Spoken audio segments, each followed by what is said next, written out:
Indian വിദേശകാര്യ secretary Vikram മിശ്രയ്ക്ക് നേരെയുള്ള Sangh Parivar cyber ആക്രമണത്തിൽ വ്യാപക വിമർശനം. മാറിയ ഇന്ത്യയുടെ ഇരുണ്ട മുഖമാണ് പുറത്തുവരുന്നതെന്ന് ജോൺ ബ്രിട്ടാസ് MP വിമർശിച്ചു.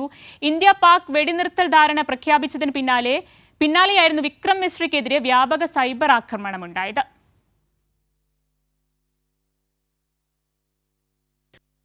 വലിയ തലത്തിലുള്ള സൈബർ ആക്രമണമാണ് സംഘപരിവാർ പ്രൊഫൈലുകളിൽ നിന്ന് ഇന്ത്യൻ വിദേശകാര്യ സെക്രട്ടറി വിക്രം മിശ്രയ്ക്ക് നേരിടേണ്ടി വന്നത്. രാജ്യദ്രോഹിയെന്നും വിക്രം മിശ്രയുടെ മകളുടെ പൗരത്വമടക്കം ചോദ്യം ചെയ്തുമുള്ള സൈബർ ആക്രമണം എല്ലാ സീമകളും ലംഘിച്ചുള്ളതായിരുന്നു.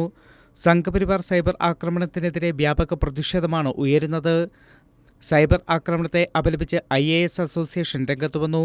ദിവസേനയുള്ള പത്രസമ്മേളനത്തിൽ സർക്കാരിന്റെ നയം പറയാൻ നിയോഗിക്കപ്പെട്ടു എന്ന ഒറ്റ കാരണത്താലാണ് വിദ്വേഷവും വെറുപ്പും മിശ്രയ്ക്കെതിരെ ഒഴുകുന്നതെന്ന് ജോൺ ബ്രിട്ടാസ് MP വിമർശിച്ചു.